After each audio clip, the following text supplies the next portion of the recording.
Welcome at malugod na ating tinatanggap ang bawat isa saan man tayo nandoon.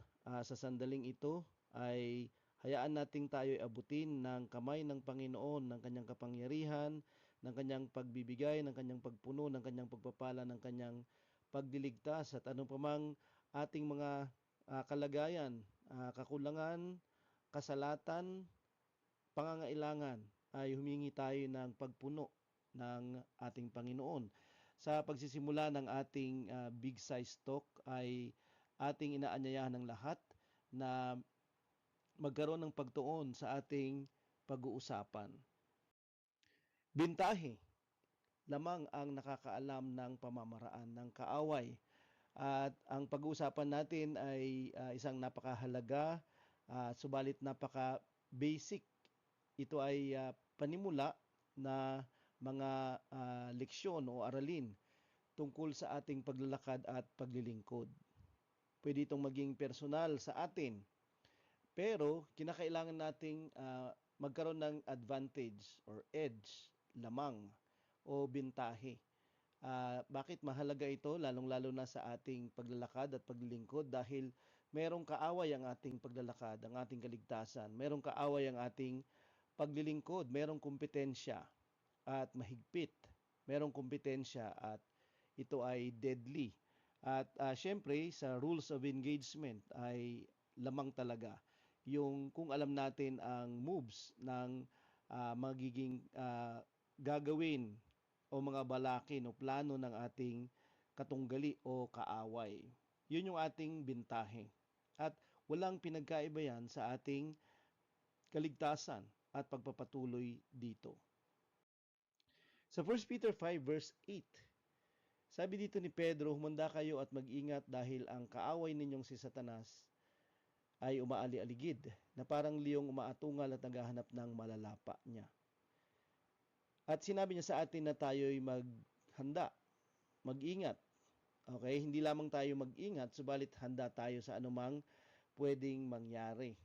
Sa anumang oras, sa anumang lugar, sa anumang kalagayan.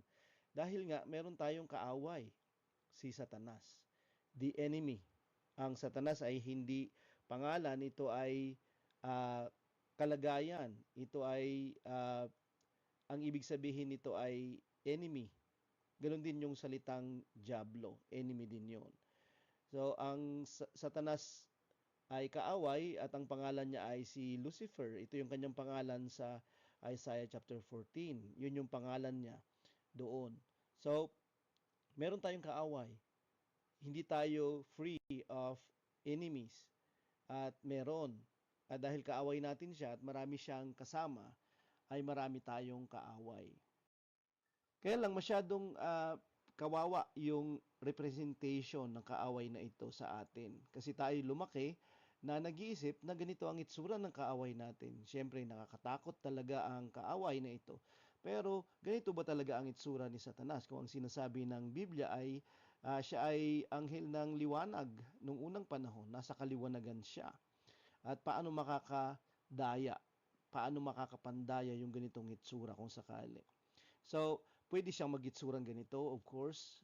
Pwede siyang magkaroon ng nakakatakot na itsura, pangit na itsura. Pero ang sinasabi natin is, biblically, mukhang or tila baga hindi ganoon. So, ating hinihingi yung bawat isa sa atin na wag nating i-misrepresent si Satan. Maaring wala siyang sungay, mahabang kuko, pula o kaya berde na mata, o kaya naman ay meron siyang buntot. At siguro ay hindi ganito yung kanyang hitsura sa isang banda. Pero meron pa rin tayong kaaway at siya ay kaaway natin. So, si Satanas yung ating kaaway. Kaaway mo noon hanggang ngayon. Ang iniisip ng iba, lalong-lalo na yung mga bagong mga Christian ay nagtataka sila. Bakit? Kung kailan ako naging Kristiyano, kung kailan ako na-born again, tumanggap ng kaligtasan ng Espiritu Santo, kung kailan ako nagsiseryoso sa Panginoon, saka naman dumadami yung aking pagsubok, na para bang mali yung kanilang desisyon na sumunod, mali na kanilang sundin ang Diyos at tanggapin ang kanyang kaligtasan. So, bakit nga ba ganon? Ngayon lang ba sumulpot ang kaaway na ito? Bakit tayo biglang nagkaroon ng kaaway? At si Satanas pa. Sa Ephesians 2 verse 1 to 2, sabi ni Paul dito, at patungkol sa inyo, kayo ay dating mga patay na sa inyong mga pagsalangsang at mga kasalanan. Dati tayong patay sa ating mga kasalanan. Dahil sa kasalanang inibig inuna at ipinamuhay natin, tayo ay patay doon sa mga kasalanang ito. At syempre maraming mga kinalaman dito sa mga pagkakataong tayo nagkakasala. Malaki ang kinalaman ni Satanas, ang mandaraya, ang manunukso. Sa mga ito, sabi niya, dati kayong namuhay ayon sa takbuhin ng sanglibutang ito. Dati kayong makasanglibutan na ito. Diba? Alalahanin natin na tayo ay hindi na sa sanglibutang ito, kundi para na tayo sa sanglibutang darating, the new world, the world of God. Diba? Ayon sa pinuno ng kapamahalaan ng hangin. So, dati tayong patay sa kasalanan, dati tayong namumuhay sa sanglibutan, ayon sa pinuno ng kapamahalaan ng hangin. Okay, the prince of the power of the air. Si Satanas yung binabanggit dito. Ang espiritu na ngayon ay gumagawa sa mga anak ng pagsuway, sa mga masuwayin, hindi sila tagasunod o kaya matalimahin. So, nandito yung pagkakaiba ng buhay natin dati. Tayo ay nasa panig kasi ng kapamahalaan o namamahala ng sanglibutang ito. At ang alam lang natin ay sumuway. At dahil dito tayo ay patay sa espiritual kasi tayo ay kakampi ng kaaway. Dati tayong kakampi ni Satanas, ngayon ay kakampi na natin siya, ang ating Panginoong Diyos. So, bakit tayo nagkaroon ng kaaway dati? Actually, mas malaki ang problema natin dati dahil ang kaaway natin ay ang kaaway ni Satanas. Ang kaaway at sinusuway natin at nagiging rebelde tayo ay laban sa Diyos. Siya yung kaaway natin. Hindi lang natin ito natatandaan o nararamdaman o naiintindihan dahil tayo mga patay sa paggawa ng kasalanan. Tayo ay focus doon at hindi natin naiintindihan at naunawaan dahil tayo nasa kadiliman ng pandaraya ni Satanas. Pero ngayon ay nasa liwanag na tayo. At nagpalit na tayo ng pwesto o panig. Tayo ay nasa partido na ng Diyos. At syempre, ang kaaway natin ay si Satanas dahil matagal na niyang kaaway si God. Pero, kakampi natin dati si Satanas at tayo ay kaaway din ng Diyos. Pero hindi natin maramdaman dahil tayo nga ay nadaya. Pero ngayon ay bukas yung ating mga paningin at spiritual na paningin. Tayo ngayon ay kaaway ni Satanas, pero kakampi natin ng Diyos. Nagpalit na tayo ng panig. Pero may kaaway pa rin tayo. Pero dahil ang panig natin ay sa Diyos, sa palagay mo ba matatalo ang panig ng Diyos? Ang panunukso kay Jesus, larawan ng ating sariling pagsubok. So ating titingnan kung paano ang panunukso kay Jesus ay hindi tumalab sa kanya. Bakit nandun siya sa advantage na posisyon o bentahe yung posisyon ni Jesus? At paano ito naging larawan ng ating sariling pagsubok? Sa Matthew 4, mababasa natin yung pagsubok ni Jesus. Nasa Mark din yun at nasa Luke 4. Pero sa Matthew tayo titingin. Dito, katatapos lang ni Jesus mabautismuhan upang ipakita sa mga susunod at magiging alagad ang mga gagawin nila para sa kanilang katwiran. Ang sila ay mabautismuhan at tumanggap din ng Espiritu Santo katulad ng kanyang isinalarawan. Yan ay sa Matthew chapter 3. Pero sa chapter 4, pagkatapos niyang siya ay mabautismuhan, nagsimula na yung kanyang pangangaral dito. 30 years old si Jesus.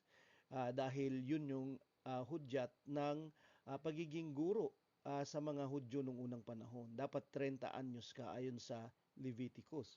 So, siya ay ganito na ngayon ang kanyang kalagayan. Magsisimula na siyang magministeryo ng formal, opisyal. Pagkatapos nito, sabi sa verse 1, dinala ng banal na espiritu si Jesus sa ilang upang tuksuhin ng dyablo. Okay, very, very interesting. Kasi ang ilang ay napaka-prominente. Litaw na litaw ito, gamit na gamit ito sa Old Testament. Lalong-lalo na sa buhay ng Israel. Nung sila ay lumabas mula sa Egypt, sila ay namuhay ng 40 years sa wilderness or ilang. At nandito ang maraming mga karanasan nila. At sila ay hindi kagad pumasok sa Promised Land. At yung kwento ng Israel na ito ay ito din yung kwento ng buong Kristyanismo o nung isang Kristiyanong naligtas. Siya ay lumalabas mula sa masamang kalagayan at siya ay pumapasok sa pangangalaga, pamumuno ng Diyos, sa kaligtasan ng Diyos. Pero nandito pa rin tayo sa sanglibutan at bago yung kanyang kaharian, yun yung promised land naman natin, ay ilang, dry, okay, dead, at destroyed ang sanglibutan dahil sa kasalanan, dahil sa dyablo na naghahari dito. So, ito yung kalagayan na isinasalarawan dito ng kalagayan ni Jesus Christ. Siya ay nabautismuhan, tumanggap ng Holy Spirit. Kaya lang yung leading ng Holy Spirit ay sa ilang. Ang gabay ng Espiritu Santo ay tungo sa ating kabutihan. Kung sa ating kabutihan ito, nasa ilang din tayo. Okay? At nandito din yung dyablo. Madaming pangangailangan yung Israel sa ilang at ganoon din tayo at kinakailangan nating dumepende sa Diyos, katulad ng ginawa ng Israel. Subalit ito lang yung paraan, ito lang yung tanging daan upang makarating sila sa Promised Land, yung ilang na karapat-dapat. At tayo din ay ganoon. Tayo ay matututo sa ilang. Pero sa halip na matutunan lang natin na nandito si Satanas at matutunan natin siya, matututunan natin kung paano siya pagtagumpayan dahil kasama din natin ang Espiritu, ang Diyos, na siyang ating pagkukuhanan. So mayroon din pagtukso sa Panginoong Hesus.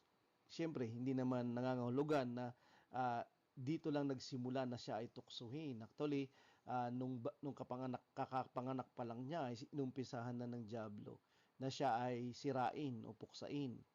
So, yun yung kalooban ng dyablo. Ganon din yung kalooban niya sa atin. Ang bawat tukso niya ay para sa ating pagbagsak at kamatayan. Pero ito'y pinapahintulutan ng Diyos dahil dinadala tayo doon ng Espiritu Santo upang tayo ay subukin. At ang pagsubok ay nagpapatatag, nagpapatibay, nagpapaging marunong sa atin. It will just make us better, itong mga trial na ito. So verse 3, sabi niya, dumating ang manunukso at sinabi sa kanya. So dumating personal yung manunukso, si Satan, yung dyablo, kay Jesus. Pero ang dumadating sa atin malamang ay hindi yung dyablo mismo, kundi yung kanyang mga demonyo. Yung mga fallen angels niya. 'Di ba? At siguro hindi niya tayo pag-aaksayan ng panahon. Marami pang mas sikat, marami pang mas maimpluwensya at maraming mas matataas na mga mananampalataya kaysa sa atin. Pero si Jesus ay pinuntahan ng manunukso at lahat ng mga kalooban ng mga demonyo niya ay tuksuhin, itumba yung bawat isa sa atin. At ganun nga yung kalagayan natin ngayon. Maaring di kilala ni Satanas si Jesus, kaya niya ito sinusubukan. At totoo kasi kapag kung kilala niya si Jesus, 'di ba? Hindi na siya pumatay ng maraming mga bata nung time ni Herodes. Kung bakit niya inutusan ang kanyang mga kaawal si Herodes? Dahil nandoon si Satanas. Gusto niya na mamatay na si Jesus upang hindi na siya tumanda at gawin kung ano man yung layunin ng kanyang pagdating dito sa lupa. So maaaring hindi niya kilala si Satanas at kaya may pagsubok. Pero maaaring ganoon din tayo. Hindi rin niya alam kung ano yung kakayahan natin at ano yung pananampalataya na meron tayo. Pero ang isa pa, yung kalakasan at kapangyarihan na palaging nanggagaling sa ating Panginoong Hesus, na siyang buhay sa atin ngayon. So, dumadating yung manunukso. Siya ay walang kasalanan, si Jesus. Pero siya ay tinukso kasi tutuksohin lahat. Okay? Di siya walang tukso o pagsubok. Hindi tayo dinadatnan ng pagsubok dahil makasalanan tayo. Kahit na tayo ay bagong tawad lang o pinatawad ng Panginoon. Kaya kagad tutuksoin tayo. Why? Upang tayo ay marumihan ulit. Upang tayo ay madala ulit sa kadiliman. Ito ay tug of war, 'di ba? Hinila ka ng Panginoon, hihilahin ka niya pabalik. Kaya mayroong pagtukso. Hindi persahan, pero pandaraya. Si Jesus, kahit walang kasalanan, ay tinukso upang mapagtagumpayan niya sa kanyang katawan na pisikal, sa kanyang katawang pantao, ang kasalanan. Imagine kung hindi siya nagtagumpay, hindi siya magiging karapat-dapat na tagapagligtas. Dumating ang manunukso at sinabi niya sa kanya, kung ikaw nga ang anak ng Diyos, gawin mong tinapay ang mga batong ito. 40 days nang hindi kumakain si Jesus dahil siya ay nag-aayuno dito in preparation sa kanyang ministry. At kinakailangan niyang gawin ito sa katawang pantao, kasama ng kanyang kahinaan, ng kanyang limitasyon. At ang limitasyon at kahinaan natin ay pwedeng mapangibabawan ng kapangyarihan ng Diyos. At pwede tayong magtagumpay sa mga espiritual na kaaway natin. Katulad ng sinasabi ni Jesus, na by prayer and fasting ay pwede nating utusan, mapagtagumpayan ang kaaway. At nandito yung Panginoong Hesus, na halos siguro mamatay na siya sa gutom sa pisikal. At yun na lang yung nasa isip niya, yung kumain. At biglang, sabi ni Diablo, ay gawin mo yung tinapay. Gawin mong tinapay yung bato. Obviously, napaka-basic. Ang katunayan ng pagka-Diyos ay paggawa ng himala. Diba? So, para bang gusto niyang patunayan kung totoong Diyos ka, anak ka ng Diyos, di ba? Kasi alam ni Satan na ang anak ng Diyos ay magkakatawang tao isang araw. Pero hindi niya alam na yun ay si Jesus na sa katawan niya nung panahon na ito. At sabi niya, kung ikaw yung anak ng Diyos, di ba? Hindi lamang dahil gusto niyang pagdudahan ni Jesus yung kanyang sarili, subalit maaring hindi niya talaga kilala si Jesus. Pero para mapatunayan na siya yung Diyos na nagkatawang tao, ay gumawa siya ng himala. Mahimalang pagpapakain ng Diyos sa Israel ng 40 years. Bakit ito yung ginamit ni Satanas? Kasi nakita niya kung paano ang Diyos ay maglaan ng 40 years sa ilang, 'di ba, sa Israel ng mana. At ito ay sa kapangyarihan ng Diyos at sa kababalaghan na dala ng Diyos. Ganon din, si Elijah ay tinustusan ng pagkain ng mahimala. So, yung kwento ng Old Testament ay punong-puno ng mga himala at kababalaghan ng Diyos ng pagtulong at pagbibigay ng pagkain sa bansa o sa individual. At alam ito ni Satanas at maring ito yung pattern na naiisip niya. Kaya kung ikaw yung anak ng Diyos, sige nga, gumawa ka nga ng tinapay mula sa bato. So yun yung kanyang sinabi kay Jesus Christ. At dito sa kanyang mga tinuran ay kanyang pinatutunayan lang yung sinasabi ng kasulatan. Kasi nung dumating si Jesus Christ, ay siya yung bato. Di ba? Pero at the same time, sinasabi ni Jesus Christ ay hindi lamang siya yung bato na magiging papatungan o pundasyon ng kanyang simbahan, kundi ang Panginoon ay tagagawa din ng himala. Lahat ng himala ng anak ay hindi para sa kanyang sarili, kundi para sa kapakanan ng iba. Pero hindi siya gagawa ng himala dahil inuutusan siya ni Satanas para patunayan lang. Na para bang, sige nga, mag-speaking in tongues ka nga para malaman kung totoo yung sinasabi mo. Hindi para sa kanilang amusement o sa kanilang entertainment. Hindi sa kanilang satisfaction sa mga hindi mananampalataya. Kung bakit tayo ay personal na magpapakita ng himala sa kanila. Subalit, gagawin natin ang mga paglilingkod natin. Gagawin natin ang pagre-represent sa buhay ni Jesus Christ at paggamit ng kanyang mga himala dahil sa kapakanan ng iba, sa pangangailangan at kakulangan nila.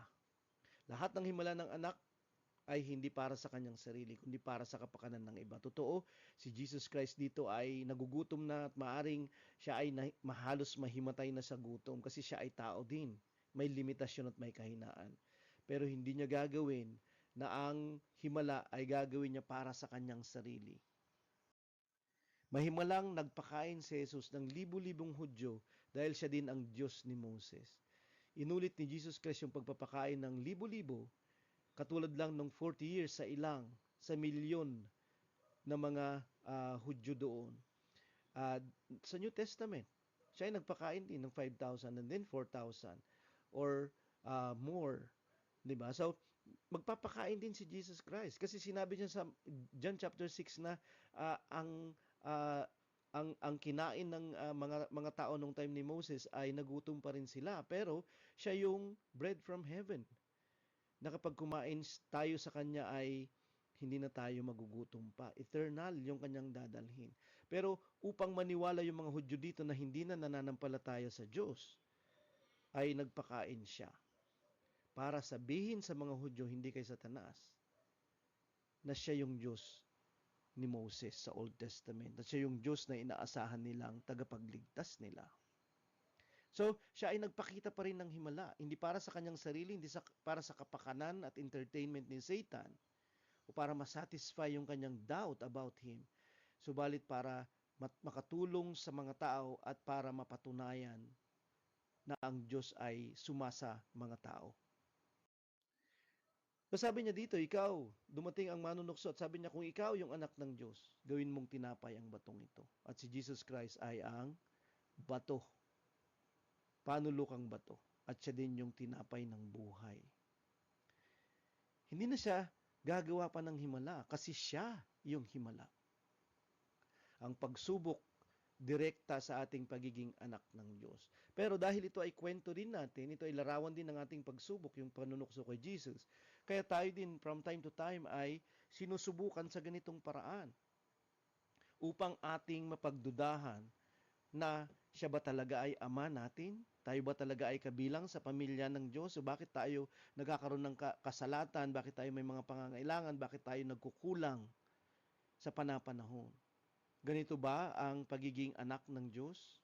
Pero yun lang ba yung dahilan para masabi natin na tayo ay hindi na anak ng Diyos? Si Jesus Christ ay hindi rin kumain dito at tiniis niyang huwag kumain. Hindi para mapagbigyan yung kanyang kapritsyo o para mapagtibay yung kanyang pananaw tungkol sa kanyang sarili. Dahil tayo man ay hindi kumain o kumain tayo, tayo pa din ay pinanganak ng muli. Sa verse 4, sumagot si Jesus, sinasabi sa kasulatan, hindi lang sa pagkain nabubuhay ang tao. So sabi niya, hindi lang sa tinapay nabubuhay ang tao, hindi lamang pisikal ang buhay natin. Hindi lamang yun yung buhay natin. Diba, dapat buhay din tayo sa espiritual. At kapag buhay tayo sa espiritual, merong iba pang panggagalingan ng sustento natin. At bastante tayo doon, abundant tayo dito sa salita ng Diyos. Dahil ang mga buhay sa espiritual ay hindi sila nagkukulang sa salita ng Diyos. Hindi tayo pagkukulangin sa espiritual na aspeto. Ang salita ang nagdadala ng pananampalataya. Kaya nga, tayo ay pwedeng nagda-doubt kung tayo ba ay anak ng Diyos dahil sa mga kakulangan, dahil sa mga pangangailangan, 'di ba, na maaring panaka-naka meron tayo, nagpapatuloy meron tayo. Pero pwedeng magdala ito ng doubt o di pagsampalataya eventually. Pero merong salita ng Diyos na pwede nating puntahan upang sa lahat ng kakulangan, sa lahat ng pangangailangan natin sa physical, material at natural, ay makita natin na hindi tayo kulang sa Diyos. At kung hindi tayo kulang sa Diyos at ang Diyos ay sumasa atin, nasa atin lahat ng ating mga pangangailangan. Dahil siya yung ating provider. Hindi lamang siya provision, siya yung provider. Hindi lamang siya yung resource, siya yung source. Higit pa, kapag tayo ay mabubuhay sa salita ng Diyos, sabi niya ang matuwid ay mabubuhay sa pananampalataya. 'Di ba? Ito yung paulit-ulit na sinasabi ng Old Testament sa Habakkuk 2 at sa Galatians, Romans, sa Hebrews. Sinasabi ni Apostol Pablo 'yon. The just shall live by faith. At yung faith na ito ay umusbong dahil sa mga salita na pinaniniwalaan natin at naririnig natin. Sabi niya, faith comes by the hearing of the word. And the just shall live by faith. Yung dalawa na yan ay hindi mo pwedeng paghiwalayin. Meron tayong mas higit na dapat pagtuunan at meron tayong mas higit na dapat alaga ang buhay. Yun yung ating spiritual na buhay. At ang tustos nun ay ang salita. Hindi lamang yung salita na nababasa natin sa Bible, si Jesus, ang berbo. So sa Matthew 4 verse 5 to 6, dinala naman siya ng dyablo sa Jerusalem, ang banal na lungsod, doon sa pinakamataas na bahagi ng templo, at sinabi niya kay Jesus, kung ikaw nga ang anak ng Diyos, tumalon ka. Nandito si Satan, na palagi siyang uutusan. Kasi hindi nga niya tiyak kung si Jesus Christ yung anak ng Diyos dito. At sabi niya, sige nga, tingnan natin, tumalon ka. Hindi lamang tumalon ka sa iyong lugar, kundi tumalon ka sa mataas, pati hulog. Suicidal thoughts are definitely Satan-inspired. Kung meron tayong mga ganitong mga kaisipan dahil sa ating depression, sa ating anxiety, sa ating trauma, sa ating abuses, at iniisip natin, masigit pa siguro na mamatay na lang ako, masigit pa siguro na, mas mabuti pa siguro na mawala na lang ako dito sa mundo na to. Hindi lang tayo yung nag-iisip ng ganito, ito ay suggestion sa isip natin. Katulad ng sinasuggest dito ni Satan. Sinuggest na niya ito dati through the wife of Job, kay Job. Nung sinabi nung wife ni Job ay parang ganito, murahin mo na yung Diyos, 'di ba? Tapos mamatay ka na. Dahil yun yung gusto ni Satan. Huwag na tayong maging ilaw, kundi tuluyan na tayong mamatay physically. At eventually, tayo din ay hindi na mapapakinabangan. Kung ikaw nga yung anak ng Diyos, tumalon ka. Ginagamit ni Satan ang maling pagkaunawa sa salita upang mandaya. Sabi niya, tumalon ka sapagkat sinasabi sa kasulatan, uutusan ng Diyos ang kanyang mga anghel, ingatan ka, alalayan kanila upang hindi tumamang yung mga paa sa bato. At ito ay kino-quote niya from the Messianic Psalms, 'di ba, sa Psalm ni David, na merong sinasabi doon, naiingatan si Jesus Christ. Okay? Pero nandun din na sinasabi na aapakan ni Jesus Christ ang mga scorpions at ang mga snakes, si Satan. Yun. Pero yung point is, nandito si Satan na gumagamit siya ng misinterpreted scriptures. Scriptures din, pero misinterpreted siya. Para patunayan na okay lang magpakamatay. Okay? Okay lang na patayin mo yung buhay mo na ibinigay at pinahiram sa iyo ng Diyos. Siyempre, hindi, wag. Diba? Kaya lang gumagamit siya ng kautusan na para bang kung gagawin mo yan ay iingatan ka naman ng mga anghel eh. Aalalayan ka naman nila para hindi mo magawa yung gagawin mo. Si Jesus ay anak ng Diyos at lahat ng gagawin niya ay para sa kaligtasan, hindi para sa kapahamakan. Ang kamatayan ni Jesus ay hindi suicide, kundi homicide. Siya ay pinatay sa political, social na korte, 'di ba, nung unang panahon. Pero ito din ay patricide kasi kahit yung or theocide kung sakali, kasi naranasan din ng Diyos. 'Di ba yung kamatayan? Natikman niya yung kamatayan, sabi sa Hebrews. Okay? Hindi siya tutulungan kung siya ay mamamatay na sa krus, kundi pababayaan siya kahit ng kanyang ama. That is why yun yung kanyang hibik, yun yung kanyang supplication doon. My God, why hast thou forsaken me? Kasi hindi totoo na siya ay aalalayan, na siya ay tutulungan, na uutusan ang mga anghel para siya ay huwag mamatay, kundi siya ay papayagan, siya ay mayroon ng kasunduan sa kamatayan kasi pinagkasunduan na nila yung kamatayan niya para hindi mamatay ang mga tao. Lalong-lalo na yung mga taong magtitiwala at susunod sa Kanya. Ikaw, ako, tayo yun. Namamatay siya para sa sarili nating kamatayan upang hindi na natin ikamatay yung ating kamatayan, kundi ipamuhay natin yung Kanyang buhay. At yun ay walang hanggan. Kung pinigilan si Jesus dito, katulad ng sinasabi ni Satan, using the scriptures, na hindi ka mamamatay kasi anak ka ng Diyos, kasi ikaw ay tutulungan, aalalayan, hindi, mamamatay ka. Yun yung unang-una na sinabi at pandarayan ni Satan. Di ba? Sinabi din niya yan kay Adan at kay Eva, di ba? Sinabi ni Eva, mamamatay kami kapag kakain kami niyan. Sabi niya, hindi kayo mamamatay. Magiging katulad nga kayo ng Diyos at magiging marunong kayong katulad niya. Mandaraya si Satan. Okay? At ito yung kanyang ginagawa kay Jesus at ginagamit niya yung mga kasulatan. Kasi gumamit si Jesus Christ ng kasulatan. Ginagamit ni Satan ng maling pagkaunawa sa salita upang mandaya. At yun yung pinakamadali na pandaraya. Kaya nga sinasabi nila, 'di ba, kung gusto mong makapandaya, use religion or use Christianity as a religion. At yun yung pananaw nila sa mga churches, yung mga taong hindi mananampalataya o mapagduda. 'Di ba? Kayo ay mga mandaraya lang. Dinadayo nyo lang yung mga tao at ginagamit nyo yung Diyos. Kasi yun talaga yung ginagamit ni Satan. Okay? At may mga mandaraya talaga at may mga bulaan dahil sa kanilang mga mensahe. 'Di ba? May mga kibuloy at may mga iba pang mga mangangaral dito sa Pilipinas na hayag-hayagan na nadadaya sila at maraming nadaya sila.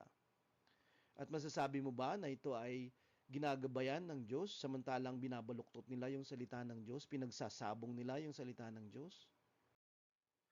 Hindi na makilala si Jesus sa krus nung siya ay namatay.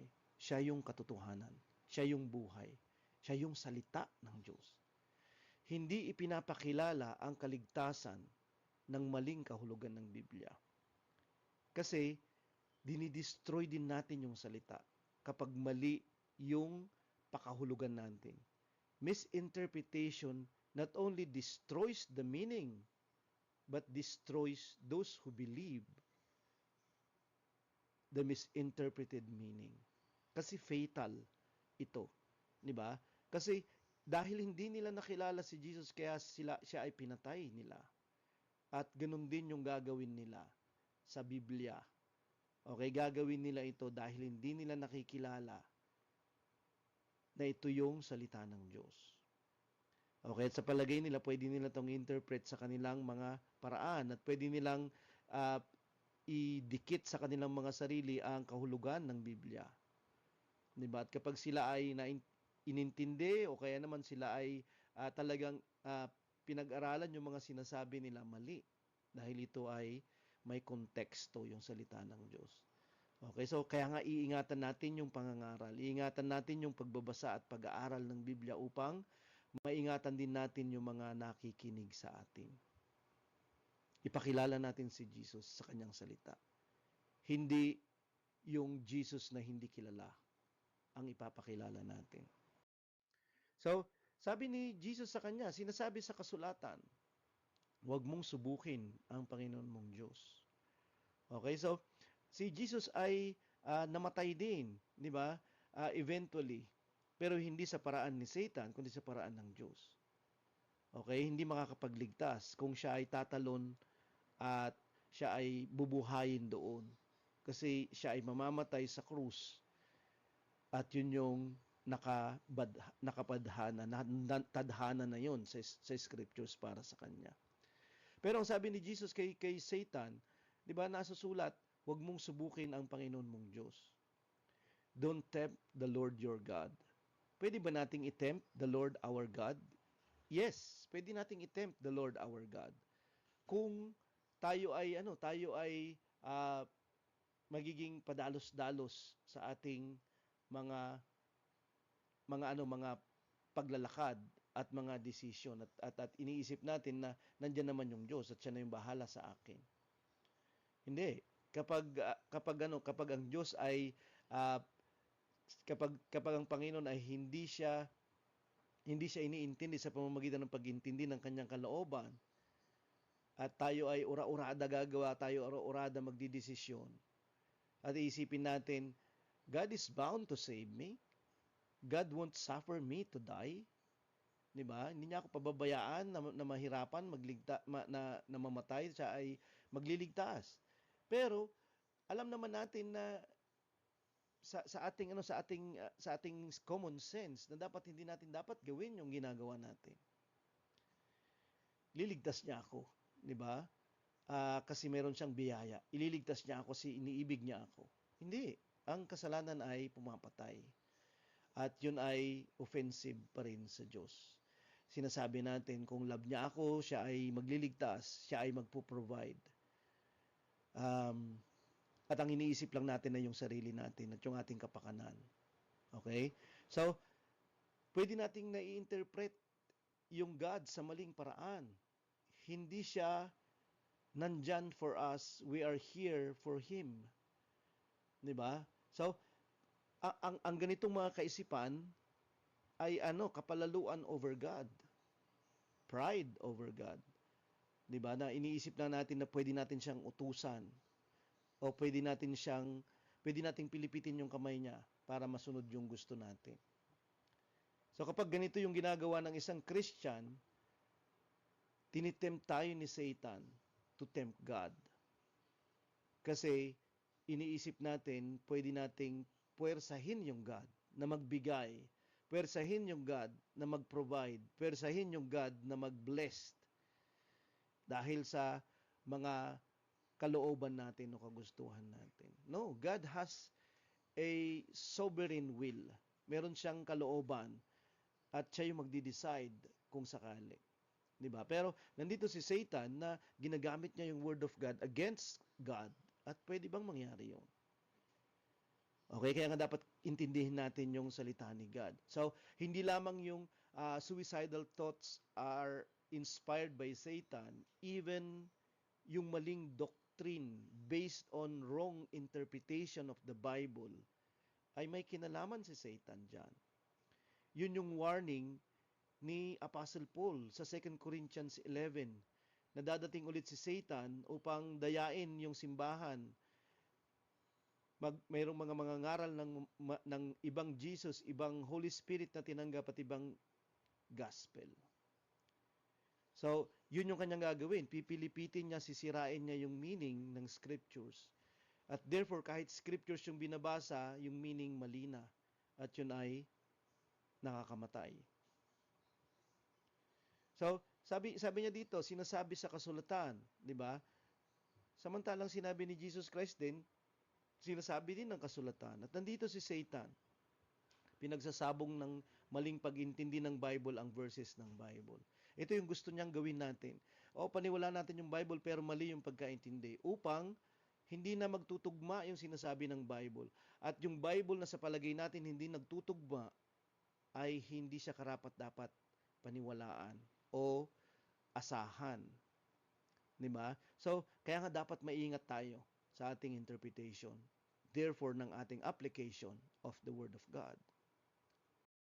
Para hindi natin sabihin, Word naman ni God eh. So, bakit hindi niya ito kinasihan? 'Di ba? Hindi niya ito sinuportahan nung pinaniwalaan ko. 'Di ba? Merong ibig sabihin yung Word of God ayon sa God na nagsabi nito. Yun yung ating diskubrehin. Okay? Tuklasin natin yon upang hindi magsalungatan ng mga kasulatan sa ating pagkakaintindi. Katulad ng mga cults o kulto, okay, or ng mga even Christian churches, ang maling pagkaintindi ng Bible ay nakamamatay spiritually. Sabi niya, huwag mong subukin ng Panginoon mong Diyos. Okay? Ng scriptures. Ang maling pagkaintindi ng Bible ay panunukso sa Diyos. So, iwasan natin yung maling interpretation kung sakali. So, sumunod na mga verses ay yung kanyang isa pa na pandaraya. So, dinala siya ng diablo sa mataas na bundok at pinakita sa kanyang lahat ng kaharian, ng kayamanan, ng kadakilaan, ng sanglibutan. Instrumento ng kaaway manggagaling sa mundo din. Ito lang yung pwede niyang gamitin, yung physical na mundo na meron tayo. Ito lang yung pwede niyang gamitin upang tayo ay tuksuhin. Ipinapangako ni Satanas ang mga pansamantalang sarap at kinang ng sanglibutan. Hindi nang darating na sanglibutan kasi yun ay bago at para yun sa mga iniligtas ng Diyos. Si Jesus ang hari at may-ari ng sanglibutan magpakailanman. Eventually, si Jesus Christ at ang kanyang kaharian ay dadating dito sa lupa. Hindi natin kailangan ng paghahari kung ang ibig sabihin nun ay pagsunod kay Satanas. Hindi natin kailangan ang kalulatian, ang kayamanan kung pagsunod kay Satanas ang daan. So sapagkat sinasabi ng kasulatan, sabi ni Jesus, lumayas ka Satanas at kaya na din natin gawin yon, di ba? Kapag tayo mapagpakumbaba at sumusunod sa Diyos, meron tayong power sa name ni Jesus. Sambahin mo ang Panginoon mong Diyos at sabi niya, sambahin mo. Hindi tayo maaring sumamba sa dalawang Panginoon. Si Jesus yung ating sasambahin. 'Di ba? Kasi kapag sinasamba natin yung iba pang mga bagay sa sanglibutan, si Satan yun. Masquerading as wealth. Siya lang ang iyong paglilingkuran. Ang sumasamba ay maglilingkod, ang naglilingkod ay sumasamba. Hindi pwedeng sumasamba ka lang pero hindi ka naglilingkod. Ito ay magkapareho. At yun yung ating katalagahan. Ang kapalit ng pagpayag natin sa mga inihahandog ni Satan ay pagsamba sa kanya. So huwag nating kalilimutan yan. Okay, sa palagay natin, di ba, ito ay magandang opportunities. Pero kung naaapektuhan yung ating spiritual na paglalakad at paglilingkod, pag-isipan nating mabuti, ipagdasal natin ng maayos. Kasi baka hindi ito magdadala sa masigit na pagsamba at paglilingkod sa Diyos. Pagkatapos nito, sa verse 11, iniwan na siya ng dyablo. Dumating naman ang mga anghel ng Diyos at naglingkod sa kanya. Kailangan tayo ng mga may pagsubok. Kailangan natin ng tulong, kailangan natin ng isa't isa. Kaya nga maging napaka-ingat natin sa pakikitungo sa mga kapatid natin kasi hindi natin alam yung mga pinagdadaanan nila. Kailangan natin, kung si Jesus ay pinaglingkuran ng mga anghel ng Diyos, pagkatapos ng kanyang pagsubok, kinakailangan din ng mga kapatid natin o tayo from time to time ng tulong o pagtuturo.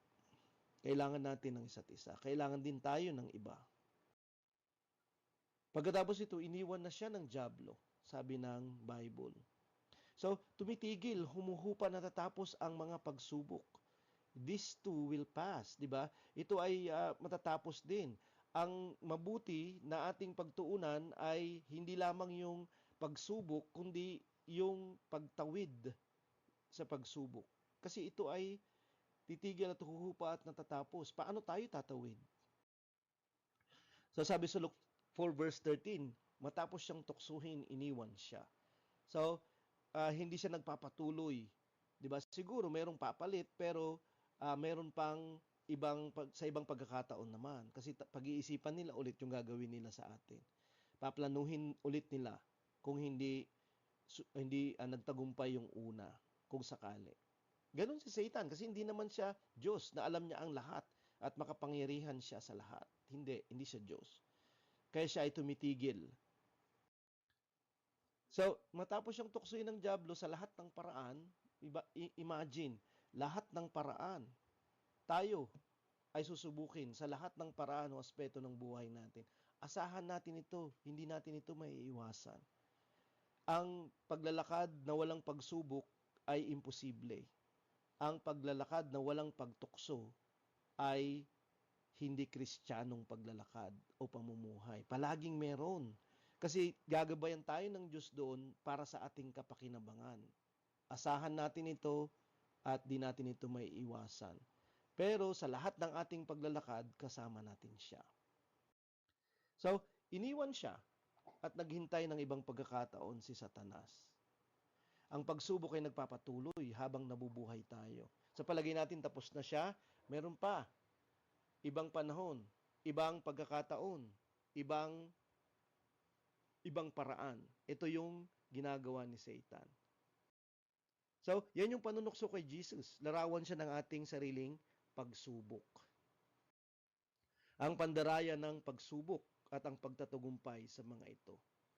Tayo ay dinadaya mulit-muli pa sa iba't ibang paraan. 2 Corinthians 2 verse 11, hindi makapagsamantala si Satanas dahil hindi lingid sa atin ang kanyang mga layunin. Sana ganun tayong lahat. Na alam natin yung mga devices at mga plano at mga balakin ni Satan laban sa atin. Kung alam natin yung salita ng Diyos at sumusunod tayo sa Panginoon, kaya nga dapat tayong sumunod sa sinasabi ng Panginoon sa atin. Sa simple na sinasabi ng mga pastors natin, kung ito'y nasa salita ng Panginoon. Kasi dito natin mauunahan ang mga plano ni Satanas. Kasi ang salita ng Diyos ay salitayan ng nakakaalam ng bukas. Alam na niya yung mangyayari pa lang. So alam na niya yung gagamitin ni Satan. Kaya kapag susunod tayo, kahit hindi natin naiintindihan, sumunod tayo, magtatagumpay tayo. So ang pandaraya ng pagkamakasarili, di ba? Yung iniisip natin yung sarili lang natin. Uunahin natin yung sarili natin. yan ay pandaraya, hindi lamang ng ating mga sarili, kundi yan ay mas ginagatungan pa ni Satanas para hindi natin isipin yung iba. At wala na tayong panahon para sa kaligtasan ng iba, ang ibig sabihin nito. Ang pandaraya ng pagkaawa sa sarili, yung iisipin natin yung mga sarili natin na wala ng pag-asa, na hindi na tutulungan, na hindi na bibigyan sa anumang paraan. Tayo na yung pinakahuli, tayo na yung pinakakawawa. Hindi tayo tinawag ng Panginoon para sa isang kalagayan na maaawa tayo, kundi kinaawaan tayo at binigyan ng madami. Ibukas lang natin yung ating mga mata. Ang pandarayan ng inggit. Madalas ang inggit ay nanggagaling siya hindi lamang sa pagkamakasarili, kundi sa pagkukumpara ng sarili natin sa iba. Buti pa siya. Buti pa sila. 'Di ba? At ito yung pakiramdam na ang Diyos ay hindi nagiging patas sa atin. At yun yung gusto ng dyablo. Pag-isipan natin ng hindi mabuti ang Diyos. Okay, at isipin natin na paraan ko na lang, hindi na yung paraan ng Diyos yung gagawin ko. Ang pandarayan ng kapalaluan o pride, ito yung kasalanan ng dyablo kasi gusto niyang itaas kapareho ng Diyos yung sarili niya o mas mataas pa. Pero ang kapalaluan, hindi lamang yung mag-iisip ka na mas mabuti ka kaysa sa iba. Alam ko na yan, naiintindihan ko na yan, 'di ba? Kailan ka lang na-save, ako matagal na, etc. Pero hindi lang yun yung kapalaluan. Ang kapalaluan din ay kapag naaawa ka sa sarili mo, to the point na ang iniisip mo ay mababa ka kaysa sa lahat. Na hindi dapat marinig yung boses mo, hindi ka dapat nagsasalita. No. Kinakailangan natin magsalita kung kinakailangan magsalita. Kinakailangan natin i-correct yung mga dapat i-correct. Tayo ay mga maliliit at mga walang kwenta, pero nagkaroon na tayo ng kwenta dahil sa kaligtasan na tinanggap natin. At meron tayong napakalaking pagkatawag dahil doon. Ang pandarayan ng pag-aalala at takot, napakaraming fears and phobias yung mga tao, lalo na sa kasalukuyan. Okay? At dahil dito, sila ay takot mamatay, takot maghirap, takot sa pain, 'di ba? Takot sa death, destruction na dadating.